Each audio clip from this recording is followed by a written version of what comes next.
Now, coming out east, we're going to start with the Atlantic Division in this video. And we're going to start off with the defending champion NBA Celtics, who haven't really done a lot this offseason, really. I mean, just kind of re-signed everybody and then gave Tatum what I think it was 5 years, $315. And then they gave Derek White, I believe it was like 4 years, 120-ish. A little under 120 if I remember correctly. But I mean, obviously coming off the championship, there's not much moves for you to make, especially when you are kind of clearly the best team in the league. I guess the only thing to talk about regarding the Celtics, I guess, which is kind of less Celtics related, is the whole Team USA and Jaylen Brown not getting picked and Derek White getting picked over him, which I don't think is the wrong move, I'm going to be honest. Now, Jaylen Brown is definitely a better player than Derek White, but especially considering that Kawhi's knees are cooked, I assume he was going to be a 10, 15 minute a night guy, maybe a little bit above that, where it's just purely defense and sitting in the corner, right? They're not going to ask him to do too much on offense if he can barely move. You know, obviously, even defense is kind of limited at that point. I mean, we don't know how bad the knee is, but you get what I'm saying. And I feel like Derek White feels that role better than Jaylen Brown, just being, I mean, even though he's a little smaller, so defensively I can get a little weird depending what the lineups look like. Just offensively, just being willing to be a guy who's end of the rotation and is just going to sit in the corner compared to Jaylen Brown, who obviously, you know, better player coming off a Finals MVP. Jaylen Brown would want to start. I mean, he probably wouldn't start, but he would try to prove that he deserves a starting spot. He would try to really go out there and hoop, and there's nothing wrong with that, but that's not, Team USA doesn't need somebody else who's putting the ball on the floor, trying to slash the rim, especially in a FIBA-esque style where getting to the rim is going to be a little harder, smaller court, no 3 seconds. So I think Derek White was definitely the better choice, but that's not, I guess that's really the only Celtics news going around. But I mean, they did what they were supposed to this offseason. There's nothing really else to talk about. Next up, the Philadelphia 76ers, who really got the best of both worlds, which is not what I expected this offseason. With the whole Paul George rumors and stuff, and I didn't know Paul Reed's contract was non-guaranteed, so them releasing him kind of freed up a little more cap too. I kind of expected if they were going to sign Paul George, it would just be, you know, Joel, Maxey, Paul George, and just anything they can get off the market that isn't worth a lot. But I feel like they got a really good amount of value this offseason. Jared McCain at 16. Maybe can play his rookie year, some backup shooting guard / point guard minutes. I don't know exactly. Well, no, their backup point guard now is Kyle Lowry. They did recently re-sign Kyle Lowry. They did a good job with that. They got re-signed Kelly Oubre. They re-signed KJ Martin, who I don't really know if he'll play, but he'll be there. I mean, getting Caleb Martin off the market, which I don't know what's going on with his contract stuff. Not that I don't know what's going on, but they gave him 4 years, 32, and supposedly the Heat offered him like 4 years, 60 something. And it's just supposedly, you know, he was trying to get his bag. So it's just weird that not only did he take so much less money, he took less money on 4 years. Like if you want to maybe rebuild your value, wait till next year, more teams have money, you can sign a 1 year somewhere, maybe even a 2 year, but to sign a 4 year deal, like that's kind of insane. They get Eric Gordon, who's still a decent NBA player. And I feel like, especially in a situation like this, where on the Suns, he didn't really fit. He's just kind of another scorer / shooter, which they already have a lot of that in their, you know, their star player. So getting a role player like this who can probably play 20 plus minutes a night is really good for the 76ers. They signed Justin Edwards, who was like a top recruit out of high school, so a low risk, high reward signing there. And then bringing back Drummond. They literally had probably as perfect of an offseason that you can see realistically from them. And I think that they maximize the championship window. That's all you can do at this point. You guys have been losing in the second round for all these years, and this is probably, since the 2019 team, your best bet to actually do something. And we low-key say this every year, and the top of the East is kind of top heavy, but I definitely feel like Philly could easily, assuming Joel Embiid is healthy and Paul George is, I mean, I guess healthy as well, easily could make a conference finals. I would like to think, but you never know with these guys, so I can't really say too much on that.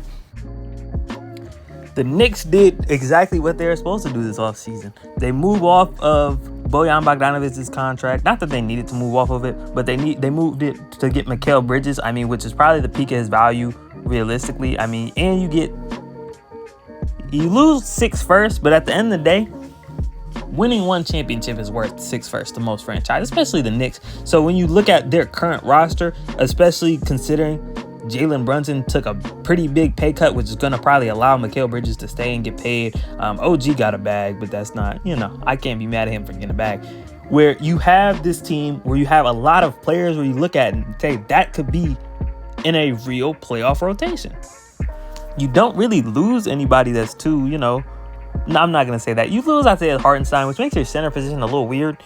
Because right now it's just kind of Mitchell Robinson, and I assume just looking at it, Julius Randle is going to play some center minutes this season. Not even some, a good amount. Because not only do they like that backup center, they just have so many wings that it's like, I assume the starting lineup is, Brunson, Bridges, OG, Randle, and Mitchell Robinson. But in those minutes with Josh Hart, in those minutes with, Dante DiVincenzo, obviously bringing more like guard wings minutes, Julius Randle would have to kind of slide up.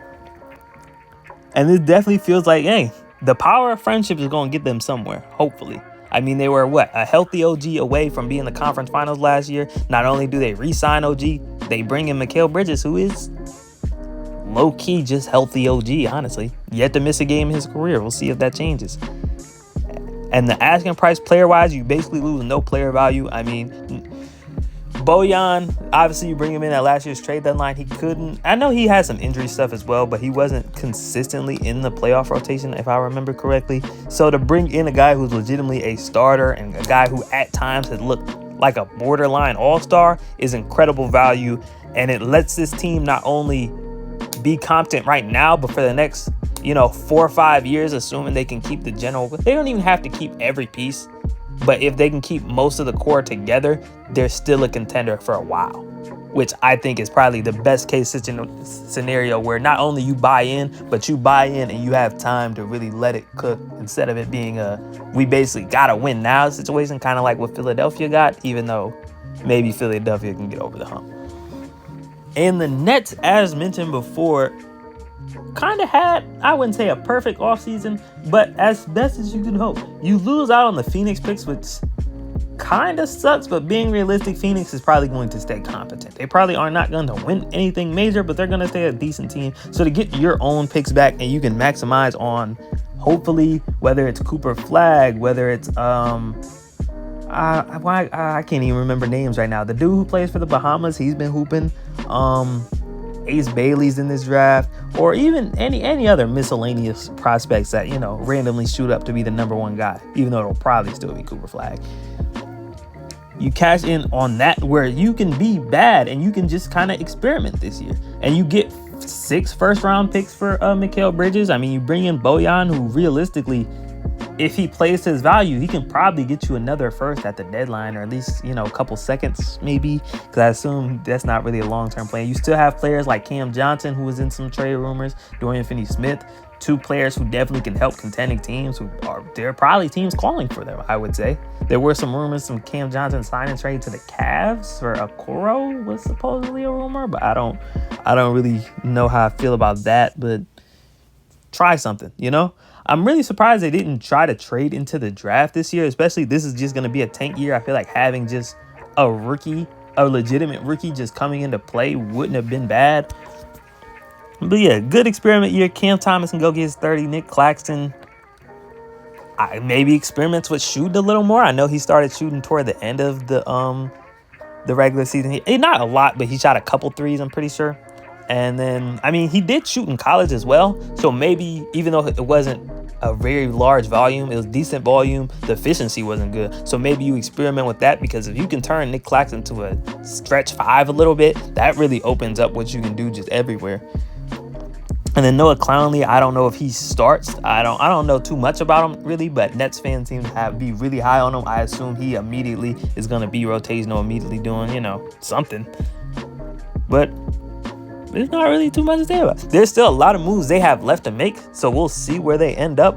But the Nets have kind of got out of no man's land perfectly to a point where they can easily pivot to this next big star they draft, potential big star, and can immediately be a decent team again in 3-4 years, instead of just being mid every single year, with no real way to get a lot better or a lot worse. No realistic way. Yep. The Raptors are another team that I feel like are just kind of in a weird spot. And I'm gonna be real, there's also another team that, especially post-trade deadline, I wasn't paying attention too much to. But it's a team where you look at them, and maybe it's just the Raptors in general that I feel about them, is that they're not really a team that'll legitimately tank unless things go bad. Like, I know they got Scottie at 4, but I'm pretty sure that the season before they were still playing in Tampa Bay because they couldn't go to Canada because of the COVID stuff. So you kind of look at that, where outside of that, assume they have a legitimate home court advantage. They're going to be a competitive team. They give Scottie Barnes a max. They give Immanuel Quickley 5 years, 175, which feels like a lot, but at the same time, I see it. RJ looked pretty good when he was there. I could definitely see them being a play-in team, and once you're in the play-in, anything can happen realistically. I don't really know what they're expecting to do. I can't really speak too much on it, but it's definitely a promising team that I could see as an 8 seed realistically. They could probably, I would think that the playoff teams of the East last year are probably going to be the same 8 this year. But once the play-in comes, could they beat a Heat in the play-in game? Maybe. Or I don't know who else is going to be in the play-in next year, honestly. You look at the top of the East, it's kind of, it could be the Magic. It could be the Pacers. Philly was also tied there. Literally, the whole East basically is like 3 games apart outside the Celtics last year. And obviously, you expect a lot of these teams to get better. But I easily can see with the Bulls sliding down. We don't really know what the Hawks doing. The Hornets, LaMelo's never really healthy. The Raptors, I think, easily could make a play-in and be competitive. I think they could definitely take a game and get to at least the second play-in game, because they'll probably be a 9-10 seed. And then, whatever happens. But I don't really know.